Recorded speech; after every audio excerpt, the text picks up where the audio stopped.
అండి ఏంటి అసలు మావోయిస్టుల పార్టీకి సంబంధించి పూర్తి స్థాయిలో జరుగుతున్న ఎన్కౌంటర్లను చూస్తే ఓ పక్క ఆందోళన అవుతుంది, ఇంకో పక్కన పూర్తి స్థాయిలో కూడా నష్ట నివారణ చర్యలకు అక్కడ ఉండే గిరిజన బిడ్డలు కూడా బలవుతున్న పరిస్థితి కనబడుతుంది. ఏం జరుగుతుంది అంటే ఏం చెప్తారు అసలు మావోయిస్టుల పార్టీకి సంబంధించి? కేంద్ర ప్రభుత్వ బలం అనంటే లక్షల కోట్లు వెచ్చించి మిలిటరీ ఆయుధాలకు, కమ్యూనికేషన్కు, తర్వాత ఆధునికమైన టెక్నాలజీకి వెచ్చించి అక్కడ కేంద్రీకరించినది. అంటే ఒక రకంగా చెప్పాలంటే పొరుగు దేశాల యుద్ధం పైన ఎట్లయితే కేంద్రీకరిస్తుందో అంతకంటే ఎక్కువగానే, ఇంకా తక్కువ కాదు అది. అంటే గత సంవత్సరంన్నర కాలంగా కనుక మనం గమనిస్తే పొరుగు దేశం పైన దాడి చేసి నిర్మూలించిన విధంగా ఇక్కడ దాడి చేస్తుంది. వాస్తవంగా పాకిస్తాన్ పైన కూడా మనకు రీసెంట్గా జరిగిన యుద్ధం ఏదో 2 రోజుల లోపల కంప్లీట్ అయిపోయింది. అది ఆ యుద్ధం ఏదో వెంటనే కాల్పుల విరమణకి వెళ్ళిపోయింది అది. కానీ ఇవాళ ఇది కాల్పుల విరమణ, శాంతి చర్చలని లక్షలాది కోట్లాది ప్రజలు మొత్తుకున్న, నినాదాలు ఇచ్చిన ఆ పార్టీ స్వయంగా మావోయిస్టు పార్టీ కేంద్ర కమిటీ నాయకుడు, రాష్ట్ర కమిటీ నాయకుడు 6 లేఖలు ఇంటర్వ్యూ లోపల శాంతి చర్చలకు వాళ్ళు సిద్ధమై వాళ్ళు అంత స్పష్టంగా ప్రకటించినప్పటికీ కూడా మేము నిర్మూలిస్తాం, మేము శాంతి లేదు అని చెప్పిందంటే కేంద్ర ప్రభుత్వం ఇచ్చే ఈ 45 రోజుల లోపల సందేశాలు ఏంటంటే నిర్మూలనే లక్ష్యంగా ఉంటుంది. ఇది ప్రపంచం లోపల ఒక ప్రత్యేకమైన విధానంగా ఇక్కడ మనం అర్థం చేసుకోవాలి. అంటే ఇక్కడ శాంతి చర్చలకు సంబంధించి ముందడుగు ఏమైనా పడిందా? ఎందుకంటే మీరు మొన్న ఇంటర్వ్యూలో ఒక మాట చెప్పారు, ఆ కేంద్రానికి సంబంధించిన పారామిలిటరీ బలగాలను పూర్తి స్థాయిలో వాపస్ తీసుకున్నాం, కానీ జార్ఖండ్, ఛత్తీస్గఢ్, తెలంగాణకు సంబంధించి దాదాపుగా 1,00,000 మంది పోలీసులు అక్కడ పూర్తి స్థాయిలో పికెట్లు పెట్టి అక్కడ ఉండాల్సిన దానికంటే ఎక్కువ సంఖ్యలో ఉన్నారని చెప్పారు. నిజంగా నిన్న జరిగిన ఎన్కౌంటర్ దాదాపుగా 27 మంది కూడా వాళ్ళ అసలు బాసిన పరిస్థితి కనబడుతుంది.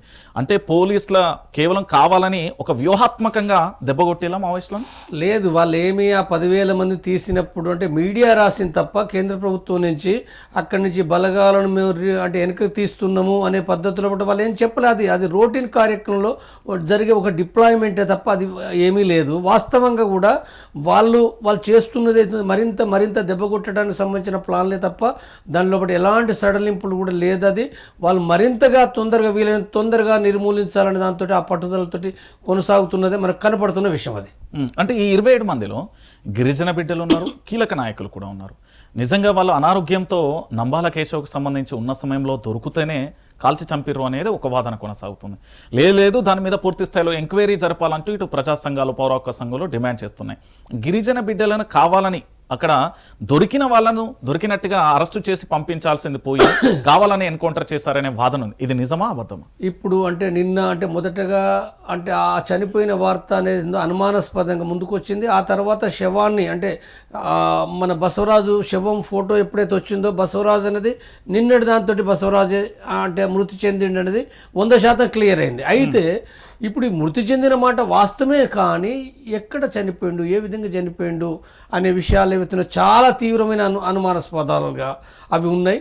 అంటే కొన్ని వార్తలు ఏమొచ్చినాయి, ఒరిస్సా లోపల అనారోగ్య కారణం మూలంగా ఉన్నప్పుడు అక్కడ అరెస్ట్ చేసి చంపినని ఒక వార్త వచ్చింది. తర్వాత ఈ వార్త మాత్రమే కాదు, మనం లోతులకు వెళ్తే అసలు ఇవాళకి కూడా అసలు ఈ 27 మంది ఎవరు ఇప్పటికీ చెప్పలేదు.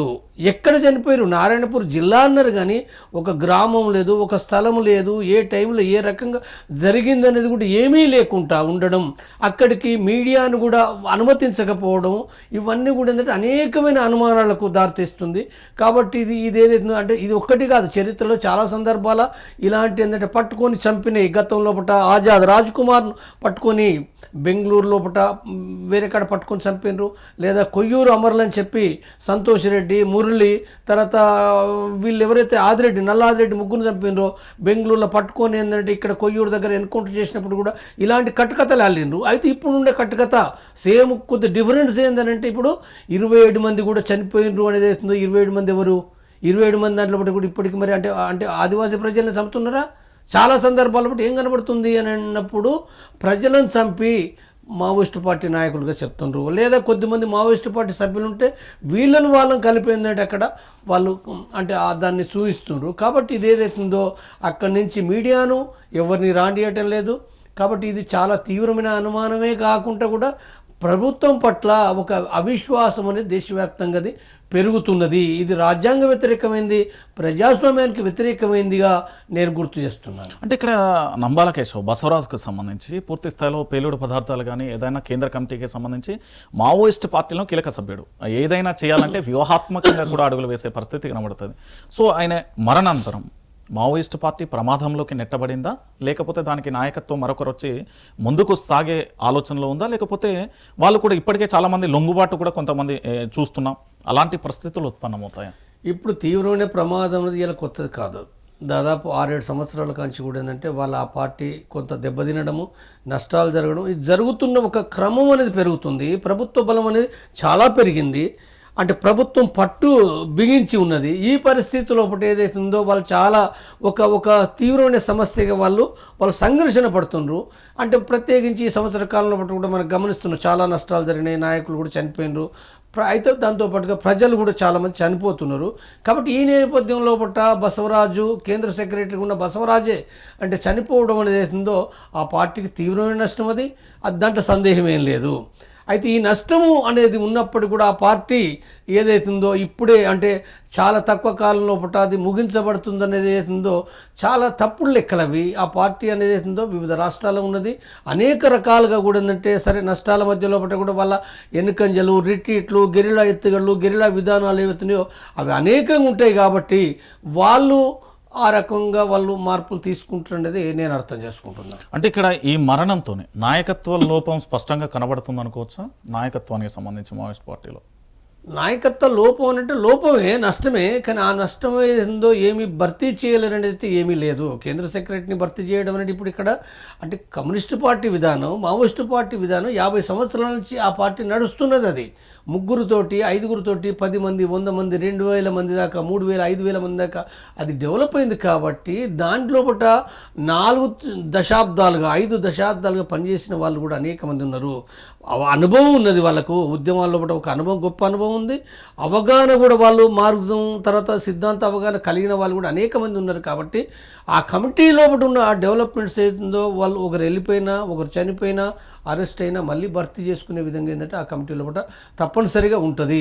అంటే ఎక్కువ మావోయిస్ట్ పార్టీ ఎన్ని రాష్ట్రాలలో ప్రభావం ఉంది సార్? భారీగా కూడా మొత్తం భారతదేశం అంటే మొన్న అభయ ఇచ్చిన ప్రకటన ప్రకారంగా ఏంటంటే వాళ్ళు 16 రాష్ట్రాలు ఉన్నట్టు వాళ్ళు చెప్పిండ్రు. 16 రాష్ట్రాల్లో 16 రాష్ట్రాలు అంటే అన్నిట్లోపట అంత బలంగా ఛత్తీస్గఢ్ లాగా ఉన్నదంటే కాదు. అది మనకు మీడియాకి ఏముంటుందంటే అక్కడ ఒక యాక్షన్ జరిగితే అంటే పోలీసులను లేదా రాజకీయ నాయకులను చంపినప్పుడు అక్కడ పార్టీ ఉన్నట్టు అర్థం చేసుకుంటారు. లేకపోతే అక్కడ మావోయిస్టు పార్టీ నాయకులను చంపితే అక్కడ పార్టీ ఉన్నట్టు అర్థం చేసుకుంటారు. కానీ పార్టీ అది రహస్యంగా ఉంటుంది కదా, బహిరంగ అన్ని కార్యకలాపాలు చేయదు కదా, అనేక రకాల దాని ఆర్గనైజేషన్ ఉంటుంది. కాబట్టి అంటే ఆ 16 రాష్ట్రాల్లో ఎక్కువనో తక్కువనో అది అన్ని రాష్ట్రాల్లో ఉన్నది. అయితే గెరిల్లా దళాలుగా ఉన్నదనుకున్నప్పుడు మనకు ఛత్తీస్గఢ్ ఒకటి కనపడుతుంది, తెలంగాణలో ఒకటి కనపడుతుంది, ఆంధ్రలో ఒకటి అంటే ఏఓబి ప్రాంతం ఆంధ్రలో కనపడుతుంది, మళ్ళీ ఒరిస్సాలో ఒకటి ఉన్నది, అది జార్ఖండ్లో ఉంది, బీహార్లో కూడా ఉంది, తర్వాత మహారాష్ట్రలో ఉంది, మధ్యప్రదేశ్లో ఒకటి ఉన్నది, తర్వాత అంటే దళాలుగా ఇక్కడ కొనసాగుతున్నది. తర్వాత ఇంకొకటి కర్ణాటక, తమిళనాడు, కేరళ ట్రై జంక్షన్లో ఒకటి కూడా కొంత ఉంది. సరే ఇప్పుడు ఎంత అసలు ఉంది, నష్టం ఏ రకంగా ఉందో మనకు తెలియదు. కానీ అంటే ఇక్కడ దళాలు సంచరించే ఏరియా ఇది. కానీ పార్టీ ఆర్గనైజేషన్ అనేది ఇతర రాష్ట్రాల పూట కూడా ఎక్కువ తక్కువ ఉన్నది. అది అంటే ఇప్పుడు కేశవరావు బసవరాజు చనిపోయిన తర్వాత అంతకుముందు మీతో ఆయనకు సన్నిహిత సంబంధాలు ఏమైనా ఉండేనా పార్టీలో పనిచేసినప్పుడు? అంటే ఆయనే నాకంటే చాలా సీనియర్, 10 years సీనియర్. అంటే ఆయన 80 లోపట ఆయన అండర్ గ్రౌండ్ అయ్యిండు. 74 నుంచి ఆయన రాడికల్ విద్యార్థి కార్యకలాపాల లోపల వరంగల్ ఇంజనీరింగ్ కాలేజ్ చేసేటప్పుడు ఆయన దాంట్లో ఆకర్షితుడయ్యాడు. కానీ ఆ తర్వాత నేను 84 లోపల నేను పోయినా. ఆ తర్వాత నాకు 94 95 నుంచి కూడా నాకు పరిచయం. వివిధ సందర్భాల్లో మీటింగ్లు, కాన్ఫరెన్స్ల సందర్భంగా కలవడం అనేది జరిగింది. ఆ తర్వాత 2000 లోపల నేను కూడా ఒక కేంద్ర కమిటీ మెంబర్గా నేను ఎన్నికైన తర్వాత దానికి సంబంధించిన వివిధ కమిటీలు ఉన్నాయి. వివిధ కమిటీలు లేదా వివిధ ప్రోగ్రాంలు లేకపోతే యాక్షన్స్, ఆంబుష్, రైడ్స్ ఆ సందర్భం కూడా మేము కలిసి నడిచినవి ఉన్నాయి, కలిసి ఉన్నాయి. ఇది అంటే నెల రోజులు, 15 రోజులు, 2 నెలలు కూడా మేము ఒకే దగ్గర ఉన్నాయి. కూడా చాలా సంఘటనలు ఉన్నాయి. అట్లా నాకు బసవరాజు తోటి చాలా ఒక దగ్గర పరిచయం, సంబంధం అనేది కూడా నాకు ఉన్నది. ఇది అంటే మీరు ప్రజా జీవితంలోకి వచ్చారు, మరణం నుంచి తప్పించుకున్నారు. పూర్తి స్థాయిలో చెప్పాలంటే ఇప్పుడున్న పరిస్థితులలో మీ మిత్రుని అంటే సీనియర్ అయినప్పటికీ కోల్పోయారు కదా మీ సభ్యుని సంబంధించి, ఎలా అనిపిస్తుంది? నాకు మిత్రుడు, ఆయన గురువు కూడా. గురువు కూడా, ఎందుకంటే నాయకుడు కదా. నేను ఒక జిల్లా కమిటీ మెంబరు, తర్వాత రాష్ట్ర కమిటీ మెంబర్ ఉన్నప్పుడు ఆయన ముందే ఆయన కేంద్ర కమిటీ మెంబర్ అయ్యాడు. కేంద్ర కమిటీ మెంబర్గా ఆయన ఒక్క మిలిటరీ అనేది మిలిటరీ నిపుణుడు, ఆయనే మిలిటరీ చీఫే, సిఎంసీ చీఫే. కానీ అట్లనంటే శుద్ధమైన అంటే ప్యూర్గా అది మిలిటరీ అనేది కాదు. అంటే ప్రభుత్వానికి లేదా మావోయిస్టు పార్టీకి డిఫరెన్స్ ఏంటంటే ఆ మిలిటరీ అనేది సైద్ధాంతిక రాజకీయ సంబంధాలు ఉన్న మిలిటరీ. అక్కడ తప్పనిసరిగా రాజకీయాలు మాత్రమే, సిద్ధాంతం మాత్రమే ఆధిపత్యం ఉండాలని అవగాహన కలిగిన పార్టీ అది. అంటే పూర్తిగా ఎల్టీటీ లాగా అలాంటిది కూడా కాదు. ఇది పూర్తిగా ఒక రకంగా ఏంటంటే ఇప్పుడు బసవరాజు కూడా ఆయన ఒక సిద్ధాంత రాజకీయ నాయకుడు.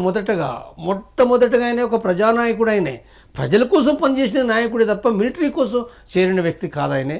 అంటే ఇప్పుడు ఆయన జీవితం కూడా మనం చూస్తే, మనం గమనిస్తే, వరంగల్ రీజనల్ ఇంజనీరింగ్ కాలేజ్ చదివేటప్పుడు చాలా ఒక మధ్యతరగతి కుటుంబం నుంచి వచ్చిన, వెనుకబడిన ఒక శ్రీకాకుళం అడవి ప్రాంతం నుంచి వచ్చిన ఒక స్టూడెంటు ఒక బిడియంగా అందరితోటి అంటే చాలా ముక్తసరిగా మాట్లాడే ఒక స్టూడెంట్గా ఆయన జీవితం ఆరంభమైంది. ఆయనకి ఎలాంటి కూడా ఏంటంటే ఒక నిశా పదార్థాలు కానీ, తప్పుడు అలవాట్లు కానీ, పద్ధతులు కానీ లేవు. చాలా అందరితోటి ఒక కుటుంబంలో మర్యాదస్థ కుటుంబంలో జీవించిన వ్యక్తి ఏదైతుందో ఒక రైతు పద్ధతి. వాస్తవంగా ఆయన ఇంజనీరింగ్ 75 లోపల బీటెక్, ఆ తర్వాత ఎంటెక్ చేసిన ఒక ఇంజనీరింగ్ అంటే ఆనాటి కాలంలో చాలా ఎక్కువ.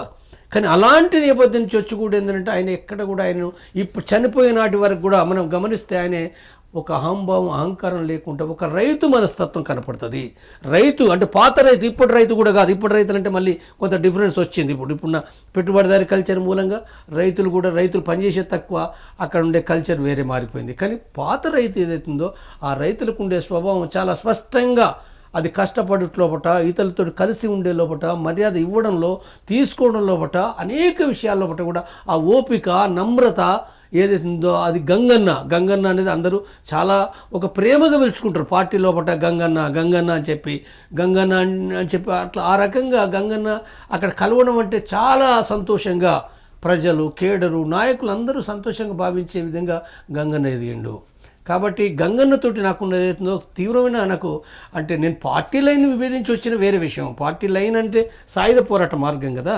అంటే ఇవ్వాలన్న పరిస్థితిలో ఒకనాడు కరెక్టే, కానీ ఇవ్వాలన్న పరిస్థితిలో అది కాదు అనే దాంతో నేను వచ్చిన. అయితే వాళ్ళ ఆశయాలు కానీ, వాళ్ళ పోరాటాన్ని కానీ నేను ఎప్పుడైనా ఎత్తిపట్టేదే. అంటే ప్రజల కోసం పనిచేసేది ఏ పార్టీ అయినప్పటికీ నేను తప్పనిసరిగా నేను ఖచ్చితంగా కూడా ఇవ్వాలి కాదు, 3000 సంవత్సరాల క్రితం ఈ ప్రజలు చేసిన పోరాటాన్ని కూడా నేను తప్పనిసరిగా ఎత్తిపడతా. కాబట్టి గంగన్న వాళ్ళు ప్రజల కోసం వాళ్ళ త్యాగాలు ఎత్తులు చాలా గొప్పవి. ఆ గొప్పవి కాబట్టి నేను తప్పనిసరిగా ఎత్తిపడతా. తర్వాత ఇంకొకటి కూడా ఏంటంటే నాతోటి కలిసి 20 ఏళ్ళు 30 ఏళ్ళు మేము కలిసి తిన్నాం, కలిసి నడిచినాం, కలిసి ప్రయాణం చేసినాం, కలిసి మాట్లాడుకున్నాం, కష్టాల్లో సుఖాల లోపట దాంట్లో జీవించిన వాళ్ళం మేము. ఇవాళ నేను ఆ పార్టీ నుంచి 7 సంవత్సరాలు అయింది. అయినంత మాత్రాన నేనేదో అంటే వాళ్ళ ఆ పార్టీ లేనంత మాత్రాన ఆ రోజు నాకు గుర్తు రాకమానవు. తర్వాత ఇవాళ గ్రామంలో కూడా ఒక 3 నెలలు 6 నెలలు స్నేహితులు ఉంటేనే ఒక స్నేహితుడు చనిపోతే ఎంతో బాధపడతారు. మరి నేను 25 సంవత్సరాలు 30 సంవత్సరాలు కలిసి ఉన్నప్పుడు ఎందుకు బాధపడాను? నేను తీవ్రంగా బాధపడతా. ఆ బాధ అనేదో ఎంతోమంది నాతోటి పనిచేసిన రేణుక కావచ్చు, సుధాకర్ కావచ్చు, జగన్ కావచ్చు, అనేక మంది చనిపోయినప్పుడు తీవ్రంగా బాధపడుతున్నాం. అందుకోసమే నేను ఆ పార్టీ ఆ మార్గం ఏదైతుందో శాంతి కోసం రావాలనేది నా ప్రయత్నాలు.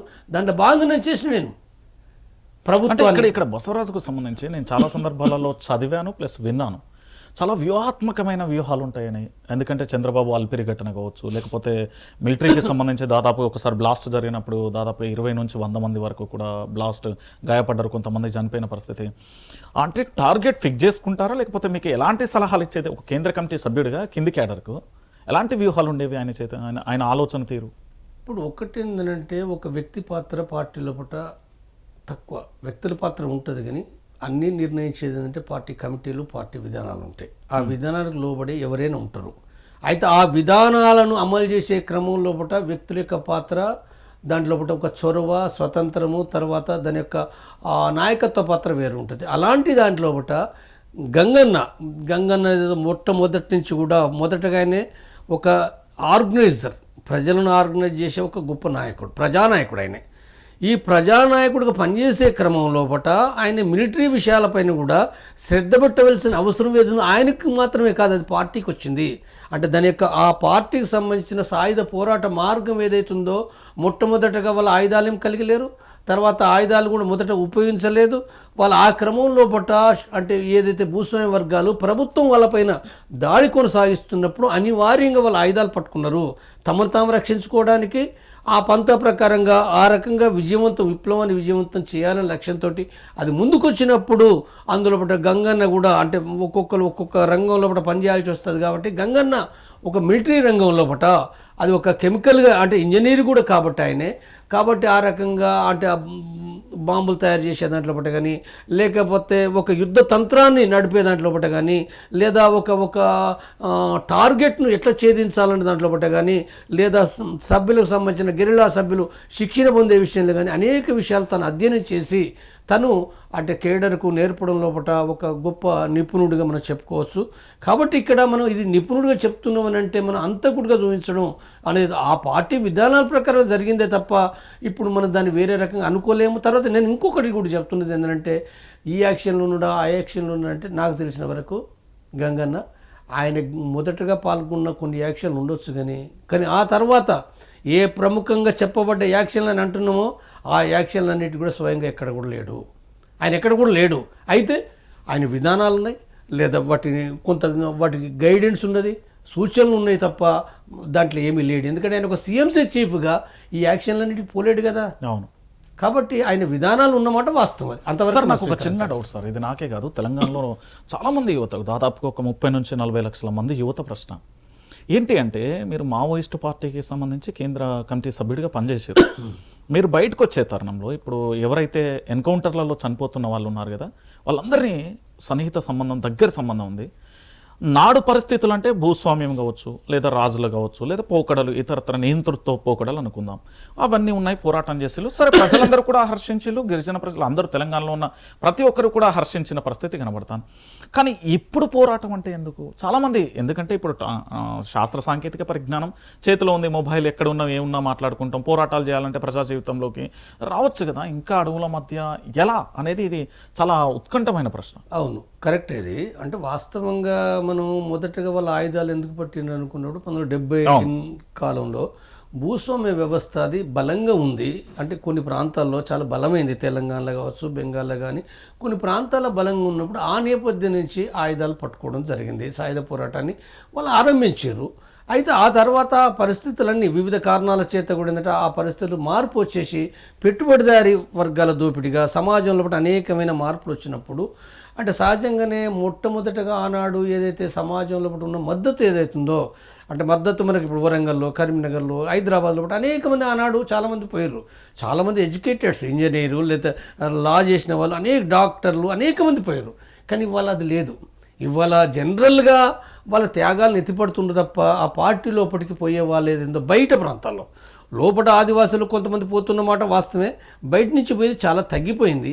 కాబట్టి ఈ నేపథ్యాన్ని గమనించినప్పుడు పరిస్థితులు చాలా మార్పులు వచ్చినప్పుడు వాళ్ళు ఈ రకంగా సాయుధ పోరాట మార్గం అది. అంటే ఇప్పుడు మనం ఒక ఉదాహరణ చెప్పాలంటే ఇప్పుడు వ్యవసాయం ఉంది, వ్యవసాయానికి సంబంధించింది ఏతుందో అది తప్పనిసరిగా మానవుడు అనుకున్నాడు వ్యవసాయం చేయకపోతే ఆ పంట ఉత్పత్తి చేయకపోతే మనుషులు బతకలేరు. అవును, మొట్టమొదటిగా తిండి అనేది, తిండి లేకుండా నువ్వేమీ ఈ కంప్యూటర్లతోటి ఈ యంత్రాలతో తిండి రాదది. తప్పనిసరిగా తిండి కావాలంటే వ్యవసాయం చేయాలి. కానీ వ్యవసాయం మొదటగా ఎట్లుండే, ఒకనాడు మోటార్లతోటి లేకపోతే రకరకాల పద్ధతుల పట్ల ఆ నీళ్లు పారించారు, వ్యవసాయం చేసారు, నాగళ్ళు దున్నిరు, ఎడ్లు కట్టి బర్రెలు తోటి నాగళ్ళు దున్నిరు. కానీ ఇవాళ ఎక్కడున్నది? మార్పు వచ్చింది కదా సమాజంలో పట్ల ఏదైతే మార్పు వచ్చింది. అయితే ఇక్కడ లక్ష్యం మారిందా? ఉత్పత్తి లక్ష్యం మారిందా? ఉత్పత్తి లక్ష్యం ఇప్పటికి ఉన్నది, చేయవలసిందే. ఎవరు వ్యవసాయం చేయాల్సిందే, ఉత్పత్తి చేయాల్సిందే. ఉత్పత్తి చేయకుండా తిండి రావాలంటే రాదు. ఇది అంటే మీరు మావోయిస్టుగా ఉండాలంటున్నారా? కాదు, నేనేం చెప్తున్నానంటే లక్ష్యం ఉన్నది. లక్ష్యం ఉన్న మాట వాస్తవం, కానీ సాధనాలు మారినాయి. సాధనాలు ఏంటి? ఆనాడు ఎడ్లు లేవు, ఆనాడున మోటబావులు, ఇప్పుడు యంత్రాలు వచ్చినాయి, కెనాల్స్ వచ్చినాయి. కాబట్టి ఇక్కడ ఏంటిది, భూస్వామ్య వ్యవస్థ ఉన్నప్పుడు నువ్వు చేసినావు, దోపిడీ ఆనాడు ఏదైతుందో ఆనాడు రూపం మారింది, దోపిడీ మారింది. ఇలా సమాజంలో చూస్తున్నాం కదా, మనకి ఈవెన్ కరోనా సందర్భంగా ఒక్కొక్క హాస్పిటల్ లోపల 1,10,00,000 కూడా వసూలు Right, sir. Exactly. అన్నది ఒక చిన్న కాబట్టి ప్రశ్న. అందుకోసం ఎక్కడ ఉండాలి నువ్వు, ఎక్కడ ఉండాలంటే ఇప్పుడు విద్యాలయాల్లో కూడా దోపిడీ జరుగుతుంది, రైతాంగం కాడ దోపిడీ జరుగుతుంది, కార్మిక వర్గం దోపిడీ జరుగుతుంది. మరి వీళ్ళకి ఎవరు చెప్పాలి, ఎట్లా ఎట్లా వీళ్ళు మాట్లాడాలి? నువ్వు అక్కడ అడవిలో ఉండి తుపాకీ పట్టినట్టు వీళ్ళకి చెప్పేటోళ్ళు కావాలి కదా. అంటే ఇక్కడ దోపిడీ మారింది కాబట్టి నీ లక్ష్యం ఏదైతుందో, నువ్వు అన్యాయాలకు దోపిడీ వ్యతిరేకంగా పోరాడాలని లక్ష్యం ఏదైతుందో ఉన్నది. నువ్వు ఎక్కడన్నా ఉండి 70 ఏళ్ళ కింద ఉన్నది, ఇప్పుడు ఉన్నది. వ్యవస్థ మారింది కాబట్టి నువ్వేం చేయాలి? ఈ ప్రజానీకాన్ని చైతన్యవంతం చేయాలి, ఈ ప్రజానీకాన్ని సంఘటితం చేయాలి. ఇది ఎట్లా చేస్తావు? ఆయుధాలు పట్టుకుంటే చేయలేవు. అక్కడక్కడ అడవిలో ఉంటే ఏం చేస్తావు? చేయలేము. అంటే చంపుకోవడం అనేది అవుతుందో, అంటే ప్రభుత్వ బలగాలు మావోయిస్టులు చంపుకోవడం అనేది అవుతుందో, దాని ద్వారా ఏం ముందుకు పోలేదు కదా. కాబట్టి అందుకోసం ఏంటంటే అందుకోసం మారాలనే విషయం ఏదైతుందో వాళ్ళు గుర్తించడం లోపల చాలా వెనుకబడ్డరు. అయితే వెనుకబడ్డ దాని నుంచి కూడా ఏంటంటే వాళ్ళు బహుశా మనకు తెలియదు, వాళ్ళు లోపల ఏం ఆలోచిస్తున్నారు, తర్వాత ఏ మార్పులు తీసుకున్నారో మనకు తెలియదు. అయితే వాళ్ళు రావాలనంటే కూడా బయటికి ఎట్లా రావాలి? ఇప్పుడు సమస్య ఎక్కడ ఉందనంటే, ఇప్పుడు నేనేమనుకుంటుంటే వాళ్ళు ఆలోచిస్తున్నారు అని నేను అర్థం చేసుకుంటున్నాను, వాళ్ళు ఆలోచిస్తున్నారని అర్థం చేసుకుంటున్నాను. అంటే ప్రజా జీవితంలోకి రావడానికి లొంగుబాటు అనే చర్య రాదా? లొంగుబాటు అనేది అవుతుందో వ్యక్తులు వస్తారు, వ్యక్తులు లొంగిపోవడం అనేది ఉందో అనారోగ్య కారణం, లేదా నేను సిద్ధాంత విభేదంతో వచ్చాను, నేను రావడం వేరు. కానీ ఒక పార్టీ కదా, ఆ పార్టీ అనుకున్నప్పుడు వేల సంఖ్యలో ఎక్కడ కూడా ప్రపంచంలో, నేను మళ్ళీ చెప్తున్నా, భారతదేశం మావోయిస్టు మాత్రమే కాదు, ఒక నేపాల్లో మావోయిస్టులు, ఒక శ్రీలంకలో పుట్టిన కమ్యూనిస్టులు, లేదా లాటిన్ అమెరికాలో పుట్టిన కమ్యూనిస్టులు, జాతుల పోరాటాలు ఎక్కడైనా సాయుధ పోరాటం కాకుండా ప్రజా జీవితంలో రావాలంటే తప్పనిసరిగా వివిధ పద్ధతులు ఏవైతున్నాయో, అంటే ఒక రకంగా చర్చలు, శాంతి చర్చలను ఒక మార్గం. అది ఆ శాంతి చర్చలనే మార్గంలో వాళ్ళు చాలా స్పష్టంగా చెప్పింది కదా. దానికి నేను ఒక ప్రశ్న సార్, ఇక్కడ 1969లో తెలంగాణ ఉద్యమాన్ని మనం చూసినాం. అప్పుడు దాదాపు 600 మంది విద్యార్థులు మరణించారు. 2009 కీలక ఘట్టమైంది. 14 వరకు దాదాపు 1200 మంది విద్యార్థులు మరణించారు. అది లెక్క ప్రకారం. ఇక అన్అఫీషియల్గా చాలా మంది ఉంటారు, అది వాస్తవం. ప్రత్యేక తెలంగాణ వచ్చినాయి. మీరు అన్నట్టుగా నీళ్లు నిధులు నియామకాలు అనేది ఇక్కడ తెలంగాణ రాష్ట్రం పోరాటం. ప్రత్యేక రాష్ట్రం ఏర్పడింది, అది సమైక్య ఆంధ్రప్రదేశ్ దోపిడీ జరిగింది. తర్వాత ప్రత్యేక తెలంగాణ వచ్చినాక కూడా ఇక్కడ దోపిడీ జరిగింది. ఇక్కడ రూపం మారింది, వ్యవస్థ మారింది, అన్నీ మారినాయి. అలాగే మావోయిస్ట్ పార్టీ ఒకప్పుడు భూస్వామ్య పద్ధతుల కోసం కానీ, అక్కడ ఉండే అడవి తల్లి బిడ్డలకు కానీ పోలీసు వ్యవస్థ కావచ్చు, లేకపోతే అది కావచ్చు. ఇప్పుడు తెలంగాణలో ఉండే పోలీసు వ్యవస్థ ఒక రకంగా ఉంటుంది, మహారాష్ట్రకు సంబంధించిన పోలీసు వ్యవస్థ ఒక రకంగా ఉంటుంది. ఇక్కడ మొత్తం ఫ్యూడల్లా అనిపిస్తుంది, అక్కడ డిఫరెంట్గా ఉంటుంది. అంటే ఒక అధికారిని గెలవాలన్నా ఏదైనా రూపాలు మారింది, టెక్నాలజీ అన్నీ మారినాయి. అలాంటప్పుడు మావోయిస్టులు కూడా ప్రజల్లోకి వచ్చి ఇక్కడ చైతన్యం చేసి ఇక్కడ ఉద్యమాలు చేయవచ్చు కదా. వీళ్ళకి కూడా స్లీపర్ సెల్స్ లెక్క ఇక్కడ కూడా ఈ సిటీలలో, గ్రామాలలో, పట్టణాలలో కూడా ఉంటారు కదా. వీళ్ళందరూ కలిసి ఉద్యమం చేయవచ్చు కదా. ఎందుకు ఇంకా దాన్ని ముగింపు పలకలేకపోతున్నారు? 100% సరైనది నీ అభిప్రాయం. 100% ఇక్కడికి రావడం ద్వారా వాళ్ళు, అంటే ప్రజల కోసం నిజాయితీగా పనిచేసే వాళ్ళు తక్కువ ఉన్నారు. చేస్తారు, కొంతమంది లేరని కాదు, వేలు లక్షలనే భారతదేశ వ్యాప్తంగా విడివిడిగా ఉన్నారు, కొన్ని నిర్మాణ పరంగా ఉన్నారు. వాళ్ళు కూడా కలవడం ద్వారా ఇక్కడ దాంట్లో పట్ట వాళ్ళు ఒక నిజాయితీగా ప్రజల కోసం అంటే త్యాగం చేసే వాళ్ళు ఎవరైతే ఉన్నారో ఈ సమాజానికి అవసరమైంది. అది అంటే ఎవరెవరు చెప్పేటోళ్ళు లేకుండా ప్రజలు ఇప్పుడు ఇవాళ 140 కోట్ల జనాభా ఉంది. మరి 140 కోట్ల జనాభా అందరు అర్థం చేసుకోరు కదా. ఈ మొత్తం సమాజంలో అంటే అసలు ఏ రకంగా అన్యాయాలు జరుగుతున్నాయి, దోపిడీ జరుగుతుంది, అసలు రాజ్యాంగం ఏం చెప్తుంది, ప్రజాస్వామ్యం అంటే ఏమిటి, తర్వాత మనం ఏం చేయాలనే విషయాలు తెలివయి కాబట్టి ఈ విషయాలను చెప్పాలి కదా. సమానత్వం కావాలి, ఎట్లా వస్తుంది సమానత్వం? స్త్రీ పురుషులు సమానం అంటున్నావు, ఎట్లా సమానత్వం కావాలి? లేదా కులాలు ఉండొద్దు అంటున్నావు, ఎట్లా కులాలు మరి పోవాలి? ఈ మత ఉన్మాదం ఉండొద్దు అన్నట్టు ఎట్లా పోవాలి? ఇవన్నీ అనేకమైన విషయాలు ఏవైతున్నాయో చెప్పేవాళ్ళు కావాలి, చెప్పే ఒక పార్టీ కావాలి. మరి అది ఉండాలనంటే తప్పనిసరి ఇక్కడ పనిచేయాలి కదా. అడవిలో ఉండి నిరంతరం ఇప్పుడు మనం చూస్తున్నాం, మన గత సంవత్సర కాలంలో మరి మావోయిస్టు పార్టీ ఇప్పుడు ప్రజలను, యుద్ధం జరుగుతున్నది నిజమే, చూసి మరి చనిపోతున్న త్యాగాలు ఉన్నాయి, బాధపడుతున్నాం. కీలకమైన అంశం, నేను మార్నింగ్ నుంచి చేసే తరుణంలో చిన్న పోల్ కూడా పెట్టిన, ఏంటంటే మావోయిస్టు ఉనికి ప్రమాదమా లేకపోతే పోలీసులు? ఇక్కడ సమాధానం ఏంటి అంటే, ఇటు వీళ్ళు పోలీసు వ్యవస్థలో పనిచేసేది రైతు మధ్యతరగతి కుటుంబం నుండి వచ్చిన ప్రభుత్వ ఉద్యోగులే, అక్కడ కూడా పేద మధ్యతరగతి కుటుంబానికి సంబంధం ఎక్కువగా గిరిజనులు ఉన్నారు చాలా వరకు. మళ్ళీ ఇందులో ఒక కీలకమైన అంశం నాకు కూడా ఇప్పటి వరకు స్పష్టత రాలే, ఎందుకు అది మిమ్మల్ని అడుగుదాం అనుకుంటున్నా. కేంద్ర కమిటీ అంటే మావోయిస్ట్ పార్టీకి సంబంధించిన కేంద్ర కమిటీ అని ఎవరి యొక్క జీవితాలు చూసినా మీతో సహా ఎవరిది చూసినా ఆ కృతి బసవరాజు చూసినా లేకపోతే ఏం చూసినా కూడా మంచి మంచి కాలేజీలలో పిహెచ్డీలు చేసే పర్సన్, ఎంటెక్లు చేసే పర్సన్, మంచి మంచి మేధావులు, అంటే ఈ సమాజానికి చాలా అద్భుతమైన ఆయుధాలు వాళ్ళు ఇక్కడి సమాజాన్ని మార్చడానికి. ఇంత మంచి లైఫ్ను వదిలేసి ఎందుకు అక్కడికి వెళ్ళేళ్ళు? ఇది $1 మిలియన్ ప్రశ్న, చాలా మందికి ఉన్న ప్రశ్న. అంటే ఒకటి ఏంటంటే ఒకనాడు పోవడం వేరు, ఇప్పటికి కూడా ఏంటంటే నేను మొన్న ఒక ఇప్పుడు మొన్న రవి ఏదో డాక్టర్ ఎంబీబీఎస్ డాక్టర్ యంగ్ అబ్బాయి, అంటే ఈ ఒక్క డాక్టర్ కాదు, ఈ ఒక్క డాక్టర్, ఈ డాక్టర్ కూడా ఎప్పుడు పోయిండు? బహుశా ఆయన పోయింది కూడా 2-3 ఏళ్ల క్రితమే పోయిండు. ఆయన 2-3 ఏళ్ళే కాదు, ఈ డాక్టరే కాదు, బహుశా వేరు రాష్ట్రాల నుంచి ఇంజనీర్స్ కానీ డాక్టర్స్ కానీ, అంటే మనకు ఇప్పుడు చనిపోయింది కాబట్టి ముందుకొచ్చింది, కానీ తెలియని రిపోర్ట్స్ మనకు అందులో స్వయంగా ఉన్నారు చాలా మంది. నేను వచ్చే వరకు వచ్చారు, ఆ తర్వాత కూడా పోయినరు, పోతూనే ఉంటారు. అంటే పోయే వాళ్ళు అంటే ఒకనాటిలాగా అంత తీవ్రత లేదు, కానీ ఇవాళని ఎందుకు పోతారంటే ఇవాళ సమాజంలో పూట ఇప్పుడు అన్యాయాలు ఉన్నాయి, అణచివేత ఉన్నది, నిరుద్యోగం ఉంది. మరి తెలంగాణలో చూడు, మరి నిరుద్యోగ సమస్య ఎవరైనా పరిష్కరించిండ్రా? అంటే ఇప్పుడు కేసీఆర్ పరిష్కరించలేదు, బీఆర్ఎస్ పరిష్కరించలేదు, విమర్శలు పెట్టిర్రు. అంటే రాజకీయాల కోసం కాంగ్రెస్ మాట్లాడింది, ఇప్పుడు కాంగ్రెస్ కూడా చేయటం లేదు. కాంగ్రెసే కాదు, రేపు బీజేపీ, సపోజ్ చెప్తున్నా నేను, బీజేపీ మాట్లాడుతుంది, బీజేపీ వచ్చినా చేస్తుందా? బీజేపీ ఈ రాష్ట్రంలో కదా, మరి దేశం అంతా ఏం చేసింది?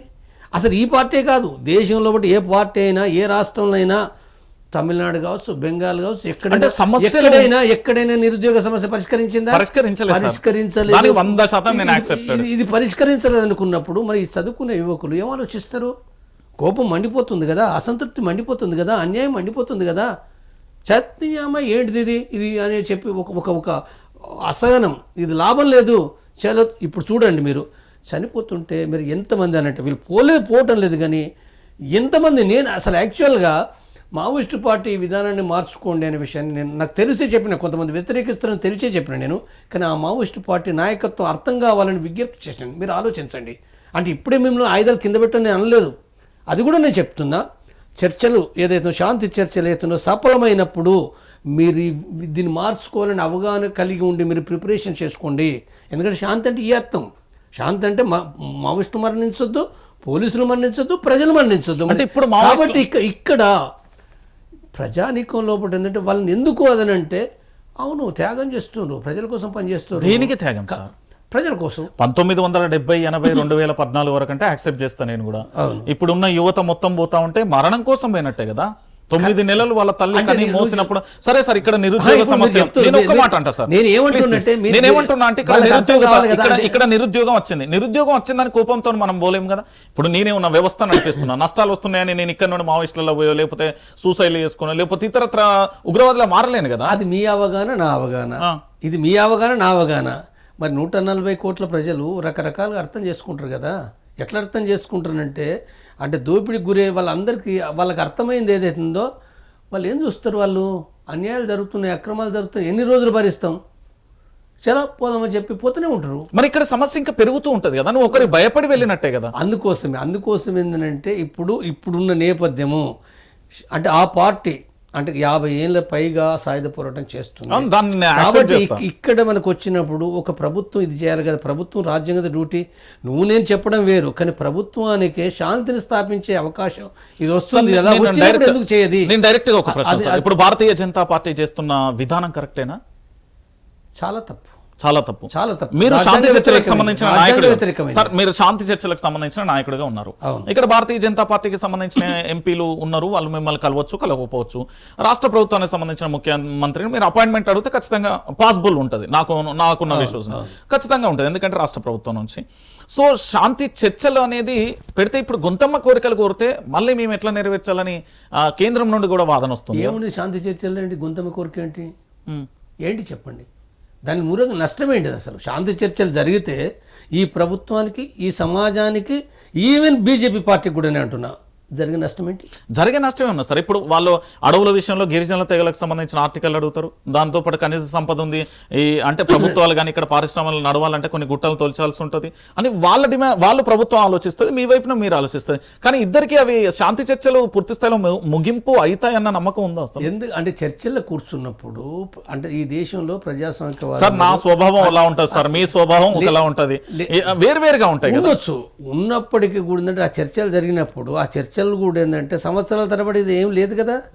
దాంట్లో పట్ట ఏ డిమాండ్లు దాన్ని అమలు చేయాలి, ఏ డిమాండ్లు పరిష్కరించాలనేది ఆ న్యాయం అయితే ఒక పరిష్కరించవలసిన అయితే పరిష్కరిస్తారు కదా.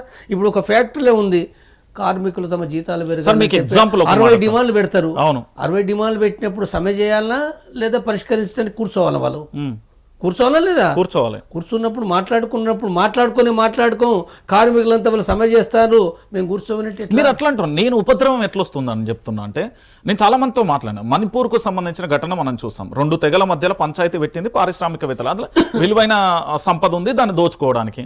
ఇప్పుడు ఇక్కడ మిలిటరీ ఫోర్స్ను వెనక్కి తీసుకున్నామని చెప్పేసి రహస్యంగా పంపించారు, అక్కడ ఉన్న వాళ్ళతో ఎన్కౌంటర్ జరుగుతుంది. ఏది రోజుకు కనీసం ఒక వారంలో 10 మంది చనిపోతున్నారు, 20 మంది, నెలలో చాలా మంది కూడా ప్రాణాలు. అంతా పేద మధ్య తరగతి బిడ్డలే. సో వాళ్ళ నిర్ణయాన్ని కొంతమంది లొంగుపడ, అందరూ కూడా అదే విధానాన్ని తీసుకురాకపోతున్నారు. ఎందుకు? శాంతి చర్చల నాయకుడిగా మీరు వైఫల్యం చెందిలా, ప్రభుత్వాలు వైఫల్యం చెందుతున్నాయా, లేదా మావోయిస్టులకు సంబంధించి పూర్తి స్థాయిలో కూడా ఇక అంటే ఇప్పుడున్న టెక్నాలజీని ఉపయోగించుకుని వాళ్ళని దొరకబడుతున్నారా? ఈ ప్రశ్నలకు సమాధానం ఎక్కడ? నేను మొదటగా మావోయిస్ట్ పార్టీకి వస్తుందంటే వాళ్ళు గతం నుంచి కూడా ఏంటంటే ఆ విధానాలు మార్చుకునే దాంట్లో కూడా కొంత వెనుకబడ్డారు. ఇది మొదటగా నేను చెప్పేది. అయితే అయినప్పటికీ కూడా ఇప్పుడు వాళ్ళు శాంతి చర్చల లోపల 45 రోజులుగా ఆ పార్టీ ప్రకటనలు గమనిస్తే వాళ్ళు ఆ శాంతికి అంటే స్థిరమైన శాంతికి, మరణాలు లేని శాంతికి ఏంటంటే వాళ్ళు ఆల్రెడీ గ్రీన్ సిగ్నల్ ఇచ్చారు. గ్రీన్ సిగ్నల్ అంటున్నాను నేను. అంటే ఆ మొత్తం విషయాలు పూసల దారంలో మనం అర్థం చేసుకోవాలి. సూటిగా సాయుధ పోరాట విరమణ ప్రకటించారంటే ప్రకటించలేదు, ఇది వాస్తవమే. వాళ్ళు కొంత నిర్ణయాలు తీసుకుంటారు, కానీ చాలా విషయాలు వాళ్ళు చెప్పారు. వాళ్ళు ప్రభుత్వానికి అర్థమవుతుంది, సమాజంలో చాలామంది ఆలోచించే వాళ్ళకి అర్థమవుతుంది, చాలామందికి అర్థమవుతుంది. ప్రభుత్వానికి అర్థం కాకపోవడం ఏంటది? అర్థమైన తర్వాత ఒక శాంతి జెండా పట్టుకున్న తర్వాత నువ్వు ఎట్లా చంపుతావు? నువ్వు ఎందుకు ముందుకు వస్తలేరు మరి? అదే ప్రశ్న సమాజంలో అందరికీ ప్రశ్న. చాలా మందికి నాకు కూడా ప్రశ్న ఉంది. నాకు కూడా శాంతి చర్చల నాయకుడిగా మీకు కూడా ప్రశ్న ఉంది. మాకు నేనేమంటున్నానంటే వాస్తవంగా ఒకవేళ శాంతి చర్చలు సఫలం చేయగలిగితే చేయవచ్చు 100%. నేను ఒకసారి కనుక ప్రభుత్వం కాల్పుల విరమణ ప్రకటించి శాంతి చర్చలు ఆరంభిస్తే 100% సక్సెస్ అవుతాయి నా దృష్టిలో. ఇది సక్సెస్ అయినప్పుడు సమాజానికి చాలా లాభం. అక్కడ స్పందనే లేదు కదా సార్, మీరు ఎట్లా సక్సెస్ అవుతుంది అనుకుంటారు? అదే మరి ఇప్పుడు అదే నేను ఒక ప్రభుత్వంగా ఎందుకు సక్సెస్ కావటం లేదనేది ప్రజలు ఆలోచించాలి, ప్రభుత్వాలు ఆలోచిస్తారు. ప్రజలే కదా మరి ఈ దేశంలో ఇది ఒక ప్రజాస్వామ్యం అనుకున్నప్పుడు అంటే ప్రజలే కదా ఓట్లేసి గెలిపించేది. నేనే ఉన్నా సార్, మావోయిస్ట్గా పనిచేసిన, రేపు పొద్దుగాల ఉద్యమంలో చనిపోయినా నాకు సానుభూతి వస్తుంది కావచ్చు, పేరు వస్తుంది కావచ్చు, కొన్ని రోజులే. ఆ తర్వాత నా కుటుంబానికి అనారోగ్యం వచ్చినా లేదా ఇతరత్ర కార్యక్రమం వచ్చినా చూసే దిక్కు దివానా ఉండదు. ఇది వాస్తవం, ప్రాక్టికల్గా ఇప్పుడు జరుగుతున్న పరిస్థితి.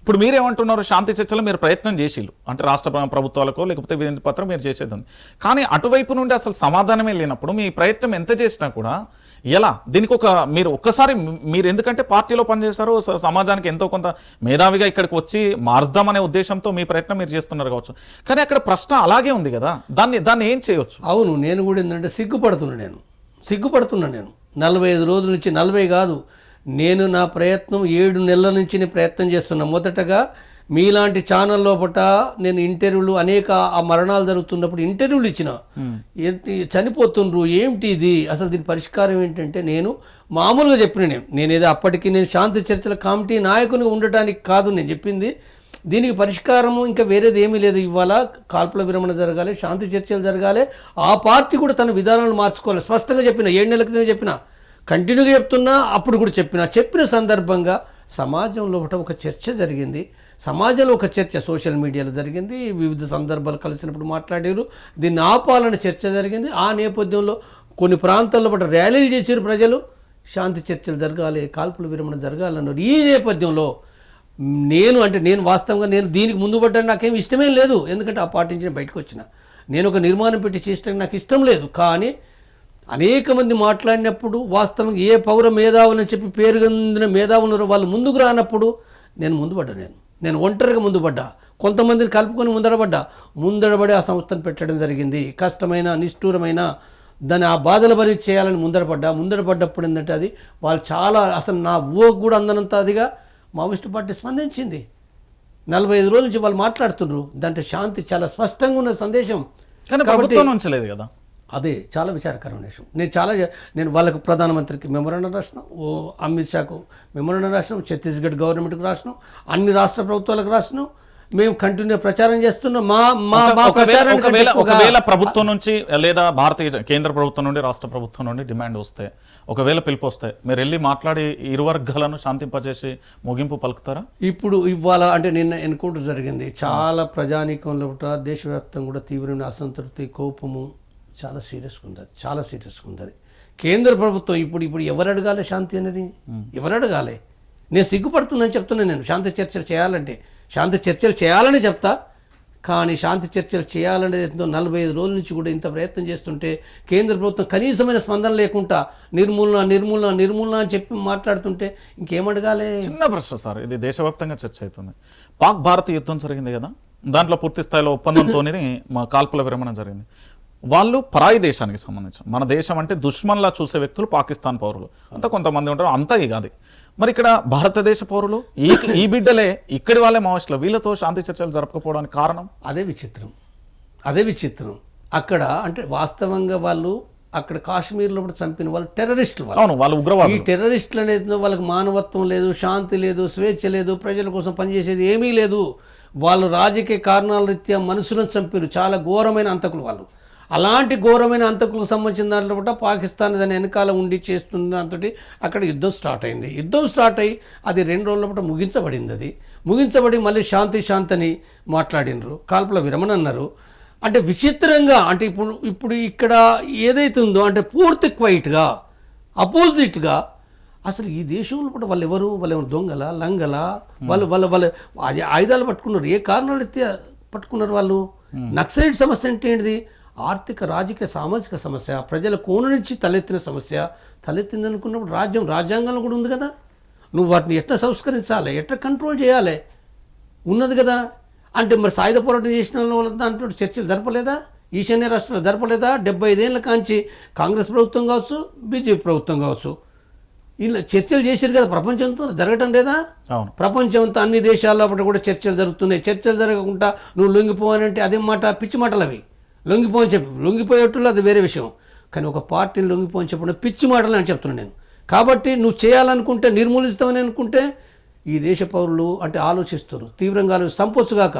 100 మంది కాకపోతే 200 మంది చంపవచ్చు. బలం ఉన్నది నీకు, బలమే తక్కువ కాదు. చాలా ఎలక్ట్రానిక్ ఆయుధాలు, మామూలు ఆయుధాలు కావి, పాతకాలం నాటి ఆయుధాలు కాదు, ఎలక్ట్రానిక్ ఆయుధాలు. నువ్వు ఎక్కడున్నా గమనించగలిగే ఒక ఎలక్ట్రానిక్ యుగంలో ఉన్నాం మనం, గమనించగలం. కానీ అది ఏదైతుందో ఇది మళ్ళీ నువ్వు తాత్కాలిక ప్రయోజనాల కోసం ఎప్పుడైతే చేస్తావో, సమాజం మొత్తం బాగు గురించి ఎప్పుడైతే ఆలోచించవో, అది పూర్తిగా అది రాజ్యానికి అది తీవ్రమైన నష్టంగా కూడా మారుతుంది. థ్యాంక్ యూ అండి, థ్యాంక్ యూ వెరీ మచ్. చూసారు కదా, ఇది కేంద్ర కమిటీ మాజీ సభ్యులు జంపన్న వాదన. అయితే పూర్తి స్థాయిలో కూడా మీరు చూస్తున్నారు, ఇప్పటి వరకు జరిగిన కొన్ని పరిణామాలను మనం ఆలోచిస్తే ఇక్కడ భారత్ పాక్ సంబంధించిన యుద్ధ విషయంలో 100 కిలోమీటర్ల పూర్తి స్థాయిలో డ్రోన్లను తీసుకెళ్లి యుద్ధం చేసిన సంఘటన చూస్తాను. కానీ పరాయి దేశంతో కాల్పుల విరమణ ఒప్పందాన్ని అయితే పాటించు. కానీ